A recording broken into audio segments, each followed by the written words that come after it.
Alléluia. Et qu'est-ce que l'ennemi va faire? Il sait que Dieu t'appelle et te visite dans ce qu'il t'appelle à faire. Qu'est-ce que l'ennemi va faire? Il va venir t'amener une crise identitaire. Dieu te visite à la source. Alléluia, c'est le thème. Nous sommes dans l'efficacité de l'évangélisation, plus précisément l'évangélisation. Tu vas regarder ton frère à côté de toi ou ta soeur, tu vas lui dire, Dieu te visite à la source. Plusieurs chrétiens au jour d'aujourd'hui prostituent leur héritage. Qu'est-ce que c'est que la prostitution? La prostitution, c'est vendre son héritage. Alléluia. Quand tu pêches, tu vends ton héritage. Cette étendue de terre, c'est ton cœur. Et cette eau qui est dans cette source, c'est la parole de Dieu. La parole de Dieu en quitte en quoi tu obéis. Donc Dieu te visite dans ce qu'il t'appelle à faire. Dieu ne te visite pas ailleurs. Dieu te visite dans ta mission. Dieu te visite en ce qu'il t'appelle à faire parce que ton épanouissement et ta vie se trouvent dans ta mission. Ton épanouissement et ta vie se trouvent en ce que Dieu t'appelle à faire. Est-ce qu'on se comprend? Amen. Alléluia. Et qu'est-ce que l'ennemi va faire? Il sait que Dieu t'appelle et te visite dans ce qu'il t'appelle à faire. Qu'est-ce que l'ennemi va faire? Il va venir t'amener une crise identitaire. Alléluia. Et te faire douter de qui tu es et de qui tu sais. Sachant que tu ne peux pas être efficace si tu ne sais pas qui tu sais. Tu ne peux pas être efficace dans l'évangélisation si tu ne sais pas qui tu es. Est-ce que cette femme a contemplé la présence de Dieu? Elle s'est levée, elle a jeté sa couche. L'église doit jeter sa couche, tu dois jeter ta vieille mentalité. Tu dois jeter ton impudicité. Tu dois jeter ton péché. Tu dois jeter ton mensonge. Tu dois jeter ta rébellion. Tu dois jeter ce à quoi tu viens. La cruche, c'est quelque chose qu'on vient puiser de l'eau. Alléluia. Je vous salue dans le nom précieux de notre Seigneur Jésus-Christ. Amen. Est-ce que nous pouvons nous lever dans sa présence pour vous dire la parole? Je bénis le Seigneur pour ses marques de confiance que l'apôtre a tenu à mon égard. Que Dieu le bénisse la famille, notre enfant. Nous allons aller dans Jean 4. Je vous invite chez vous à lire tout Jean 4. Mais nous allons lire au fur et à mesure. Du verset 7 au verset 10, du verset 12 au verset 20, du verset 23, 26, 28 et nous terminons par le 39. Une femme de Samarie vient puiser de l'eau. Jésus lui dit, « Donne-moi à boire. » Car ses disciples étaient allés à la ville pour acheter des vivres. La femme samaritaine lui dit, « Comment toi qui es juif, me demandes-tu à boire à moi qui suis une femme samaritaine? » Les Juifs, en effet, n'ont pas de relation avec les Samaritains.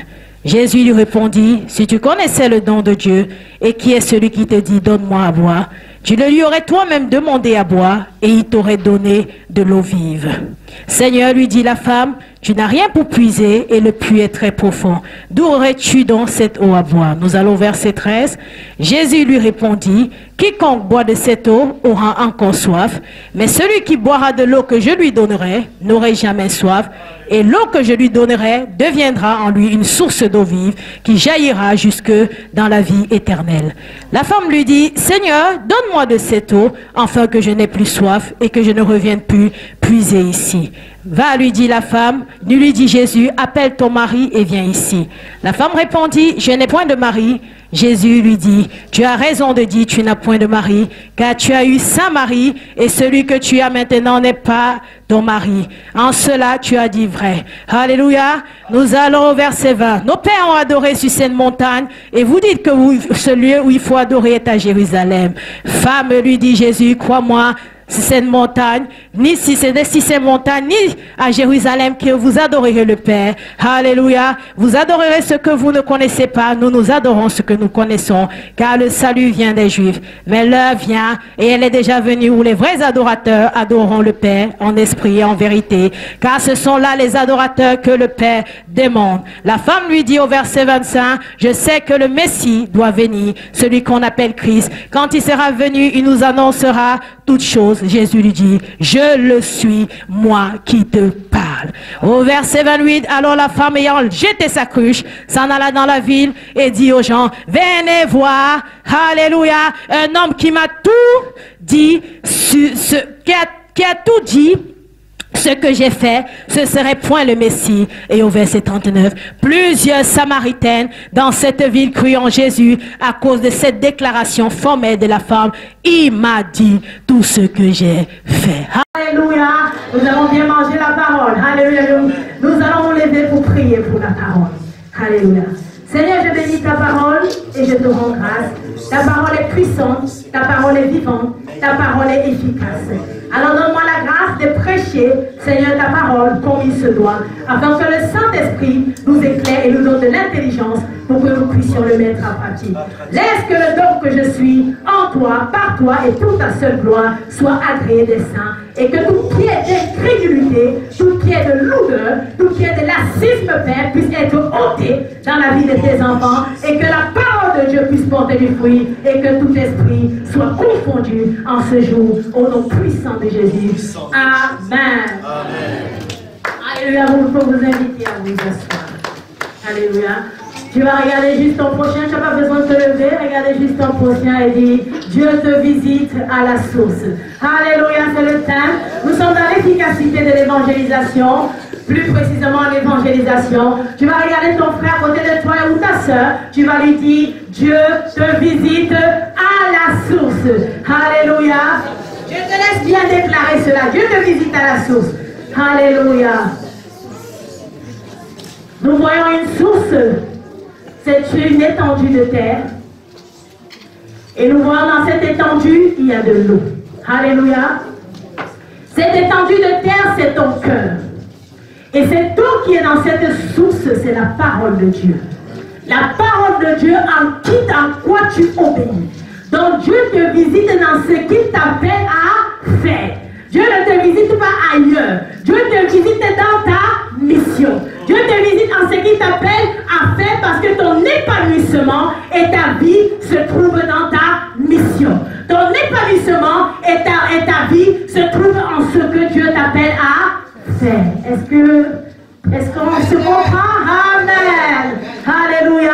Et qu'est-ce que l'ennemi va faire? Il sait que Dieu t'appelle et te visite dans ce qu'il t'appelle à faire.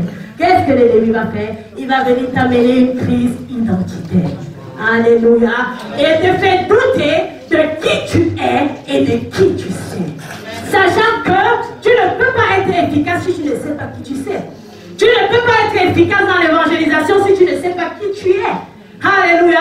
C'est ainsi que l'ennemi vient t'amener ce trouble en toi et te dit tu n'es pas capable. Alléluia. Il te dit tu n'es pas capable de parler. Alléluia. Qui croit cela qui n'est pas capable de parler? Alléluia. Nous sommes capables et nous pouvons tout à Jésus. Il dit tu n'es pas capable. Et qu'est-ce qu'il fait? Lorsque l'ennemi touche à ta communion avec Dieu, il touche à ta mission. Il faut comprendre. Et lorsqu'il touche à ta vie, il touche à ton identité, il touche à ton héritage. Alléluia. Et lorsqu'il touche à la vision de l'Église, nous poursuivons une vision commune. Allez et faites de toutes les nations des disciples. Et lorsque l'ennemi touche à cette vision, à cette unité dans la vision, il divise. Est-ce que tu connais à quoi Dieu t'appelle aujourd'hui? Alléluia. Est-ce que tu connais à quoi Dieu t'appelle? Si tu ne connais pas, mais nous avons tous une mission commune. Allez, faites de toutes les nations des disciples, selon Matthieu 28. Baptisez-le au nom du Père, du Fils et du Saint-Esprit. Enseignez-leur à mettre en pratique ce que je vous ai appris. C'est alors que je suis avec vous jusqu'à la fin du monde. Plusieurs chrétiens au jour d'aujourd'hui prostituent leur héritage. Qu'est-ce que c'est que la prostitution? La prostitution, c'est vendre son héritage. Alléluia. Quand tu pêches, tu vends ton héritage. Tu ne sais sais pas peut-être ce qui se passe, mais le monde est spirituel. Il n'y a pas que la matière dans le monde, il y a aussi le spirituel. Dès que je pêche, je vends mon héritage.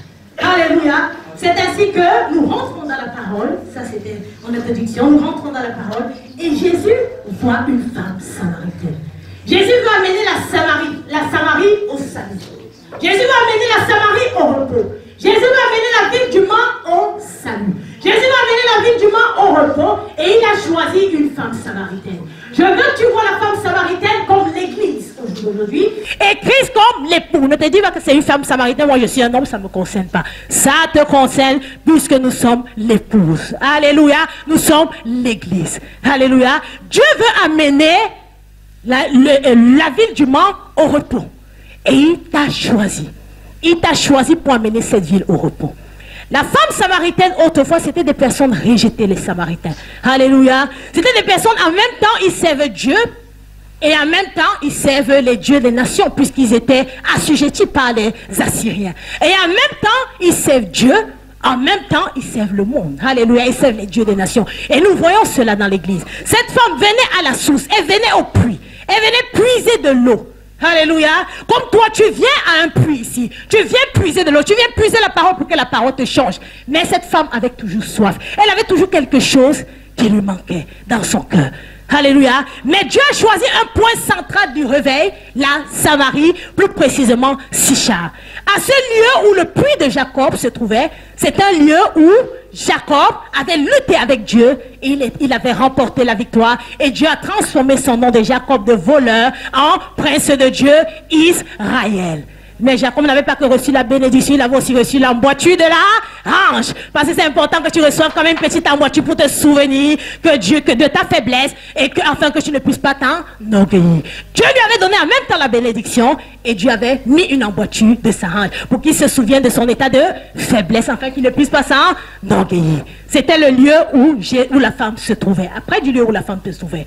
La femme se trouvait aussi dans un lieu où Ésaü et son frère Jacob se sont réconciliés.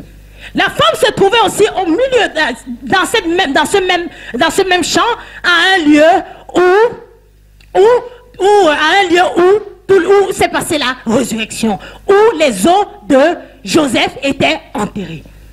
Donc Dieu va nous enseigner quelque chose. Il n'y a pas de réveil, tu n'auras pas la réveil dans cette ville du Mans si tu n'as pas soif de quelque chose. Tu n'auras pas de réveil si tu ne te répands pas. Tu n'auras pas de réveil si tu ne te réconcilies pas avec Dieu dans ta mission, dans ce qu'il t'appelle à faire. Tu n'auras pas de réveil si tu n'acceptes pas qu'il te ressuscite, c'est-à-dire de passer un état de mort à un état de vie. Que le Saint-Esprit te transforme. Et il n'y aura pas un réveil si tu n'oses pas. Alléluia. Si tu ne te lèves pas et aller sur le terrain afin d'évangéliser. Et Jésus vient voir une femme samaritaine. La femme samaritaine, c'est une personne rejetée. Elle avait combien de maris? 6 maris. Vous imaginez? À ce temps, une personne avoir 6 maris. 6 maris, ce n'est pas seulement un mari physique. C'est plusieurs voies qu'elle a utilisées qui ont échoué. Alléluia. Elle avait fait un parcours. Mais ce parcours s'était rempli d'échecs. La femme face à son identité, parce qu'avant samaritaine, c'était comme une insulte. Alléluia. Elle était samaritaine. Son identité l'a disqualifiée déjà. Alléluia. Il y a des personnes qui sont des familles maudites, des familles qui n'ont pas servi Dieu. Mais Dieu te dit, je t'ai choisi. Alléluia. Je n'ai pas besoin de savoir qui priait tes ancêtres, que faisaient tes ancêtres. Mais ce qui est, c'est que je t'ai choisi. Alléluia. Cette femme était disqualifiée et rejetée de la société. Et à l'heure où elle venait puiser l'eau, il y avait des femmes pieuses, des femmes considérées de la société qui venaient puiser l'eau à une certaine heure du matin. Et les femmes prostituées venaient puiser de l'eau à une autre heure. Vous voyez la différence? Donc les Juifs n'avaient pas de relation avec les Samaritaines. Donc quand on te voit venir puiser l'eau à la 6e heure, on dit, ah, ça c'est une femme débauchée. Ça c'est une femme prostituée. Ça c'est une femme qui n'a rien à faire de la société. Mais Dieu ne vient pas où les femmes considérées. Jésus ne vient pas où la femme considérée a tenté de puiser de l'eau. Il va à l'heure où la femme rejetée et prostituée va puiser de l'eau. Et il se met à côté d'elle. Il dit, mais cette eau que tu es en train de boire, tu as soif encore. Il voyait la soif de cette femme. Il lui dit, donne-moi à boire. Jésus te demande, suis-moi au jour d'aujourd'hui. Jésus te demande, consacre-toi. Jésus te demande, donne-moi de ton temps. Que réponds-tu? La femme samaritaine, elle présente sa faiblesse. Elle dit, Seigneur, nous n'avons pas de relation. Tu es saint. Moi, je suis qu'une samaritaine. Je suis pécheur. Hein? Toi, tu es saint et moi, je suis pécheur. À toi appartient la promesse. À toi appartient l'alliance. À toi appartient l'héritage. Mais moi, je suis qu'un pécheur. Comment toi qui es béni, tu viens me demander de l'eau à moi qui suis impur? Jésus lui dit, ce n'est pas ça, je ne suis pas venu regarder cela. J'ai dit seulement, si tu savais le don qui était en toi, alléluia, si tu savais que tu es capable malgré tes échecs, Jésus est tenté de lui dire, tu t'aurais toi-même empressé de me donner de l'eau à boire, alléluia, tu serais empressé de me donner, et moi je t'aurais donné une eau vive, alléluia. Mais elle dit, Seigneur, comment vas-tu puiser cette eau? C'est ça qui nous arrive. Dieu te dit, suis-moi. Tu es quand même prêt de le suivre, mais tu vois tes échecs. Alléluia. Tu vois ton péché qui te colle à toi. Tu dis, comment je vais faire pour suivre le Seigneur? Le Seigneur te dit, le Seigneur dit à cette femme, si tu savais le don qui était en toi, tu te serais empressé. Si tu savais comment tu es capable, si tu savais comment tu peux obéir, si tu savais que j'ai vu un cœur fidèle en toi, tu te serais levé et m'aurais servi. Elle dit, Seigneur, mais comment vas-tu faire pour me changer? Comment vas-tu faire pour me changer? Tes lois sont trop profondes. Le puits est trop profond. Il y en a plusieurs qui se posent cette question. Seigneur, tu me dis d'aller évangéliser, mais je suis encore dans mon péché. Je ne suis pas capable de l'abandonner. Seigneur, tu me dis d'aller parler de toi, mais j'ai peur.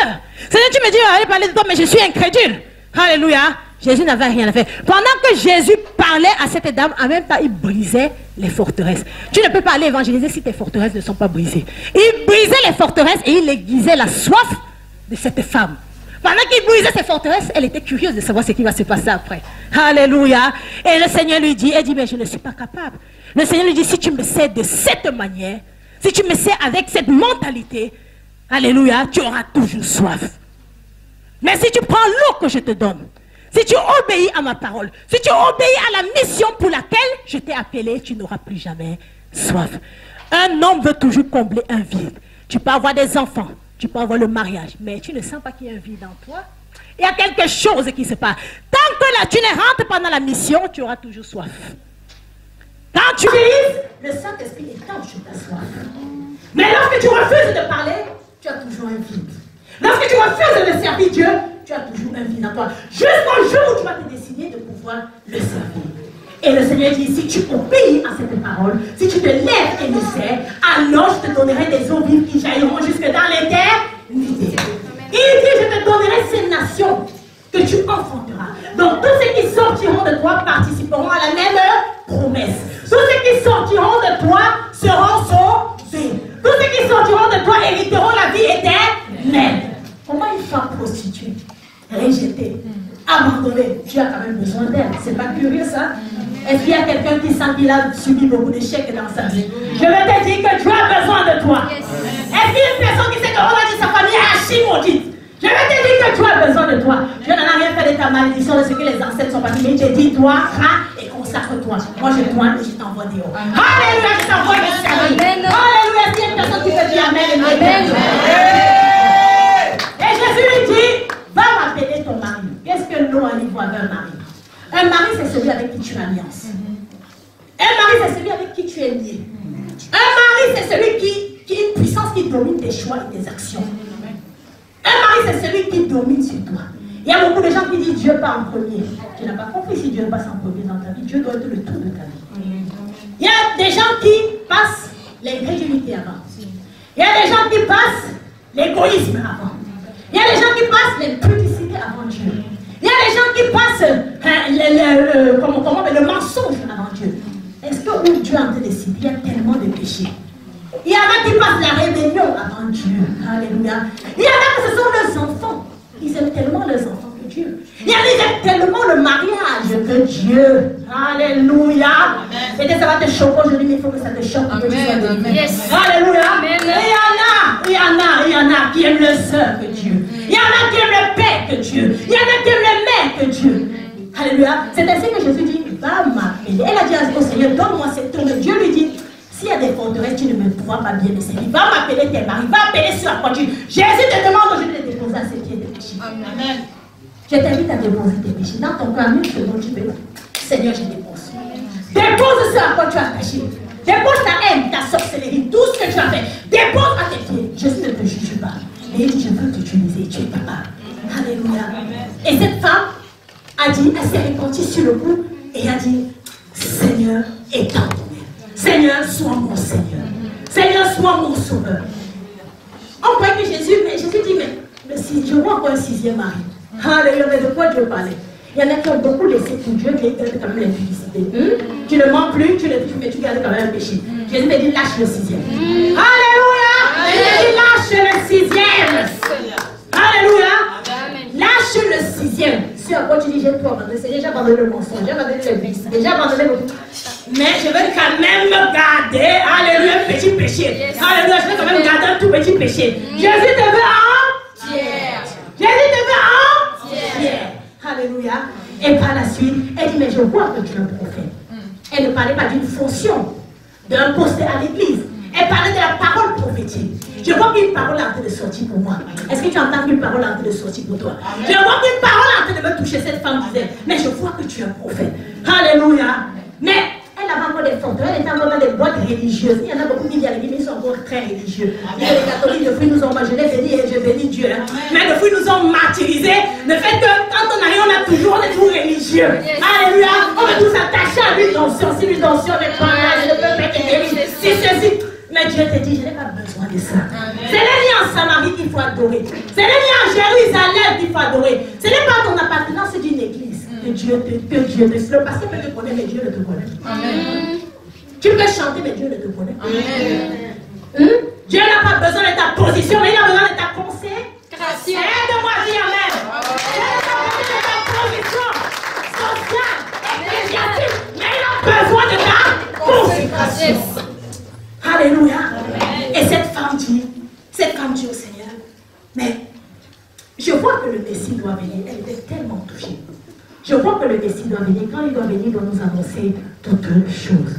Alléluia. Jésus lui dit, je le suis. Jésus avait brisé ses forteresses. Jésus l'avait tellement transformé. La Bible, il n'y a pas de réveil sans soif. Il n'y a pas de réveil sans repentance. Il n'y a pas de réveil sans réconciliation. Il n'y a pas de réveil sans résurrection. Et il n'y a pas de réveil sans audace. Et en ce parcours, Dieu l'avait fait traverser tout ce parcours. Rien qu'à une conversation. Rien qu'à une conversation, Dieu l'avait fait traverser tout ce parcours. Et il dit, je le suis. Elle a découvert le Messie. Il y en a plusieurs que Dieu a guéris. Plusieurs que Dieu a sauvés. Plusieurs que le Seigneur s'est manifesté dans leur vie. Ils ont vu Dieu. Mais il restait qu'à contempler la gloire de Dieu chez eux. Il restait qu'à contempler la présence de Dieu chez eux. Est-ce que cette femme a contemplé la présence de Dieu? Elle s'est levée, elle a jeté sa cruche. L'église doit jeter sa cruche. Tu dois jeter ta vieille mentalité. Tu dois jeter ton impudicité. Tu dois jeter ton péché. Tu dois jeter ton mensonge. Tu dois jeter ta rébellion. Tu dois jeter ce à quoi tu viens. La cruche, c'est quelque chose qu'on vient puiser de l'eau. Hein? Avec quoi es-tu venu? Es-tu venu avec une espérance que Jésus te change? Ou es-tu venu avec ton péché que tu vas récupérer dehors? Alléluia. Amen. Alléluia. Je dis, ma soeur Sophie, en train de parler, mais Dieu te parle. Alléluia, c'est qui est essentiel.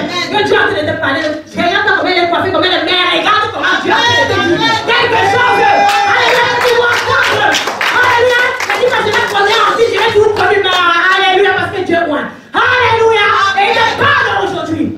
Et il te dit, jette ta couche. L'église doit jeter sa haine. L'église doit jeter son communautarisme. L'église doit jeter, alléluia, tout ce qui peut l'empêcher d'avancer. Cette femme a jeté sa couche et elle allait annoncer. Les disciples, pendant tous ils étaient distraits. Les disciples étaient achetés les livres. Tu peux être ici, mais tu es en train d'acheter les livres. Hein. Tu peux être bien en train de mettre ta tête ailleurs. Alléluia. Mais cette femme avait compris. Elle a jeté sa couche et elle est allée annoncer la bonne nouvelle. Et toute la Samarie, la parole samaritaine ont été convaincus à cause de quoi? Du témoignage de cette femme. Quel est le témoignage? Tu vas dire, je ne connais pas les versets de la Bible. Je ne sais pas les parler, mais donc déjà ce que Dieu a fait pour toi. Amen. Parle déjà ce que tu as vu et entendu de Dieu. Les gens, la vie de Dieu, coulera par le Saint-Esprit. Alléluia. Et c'est qu'on oublie quand Philippe l'évangéliste est venu prêcher en Samarie. Cette femme avait planté. Cette femme avait planté dans le cœur. On oublie ça, mais cette femme avait planté. Philippe est venu arroser. Et Dieu avait croître la semaine. Alléluia. Malgré que Simon le magicien montrait toute sa magie en Samarie pour combattre la semence.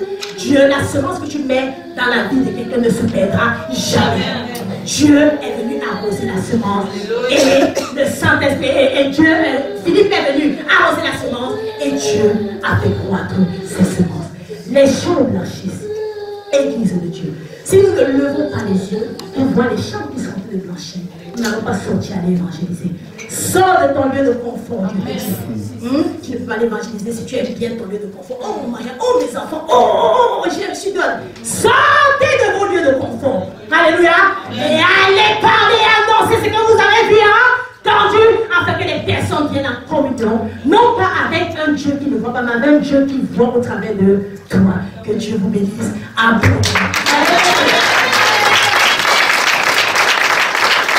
Amen. Que Dieu vous bénisse. Saluons les uns les autres.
Bella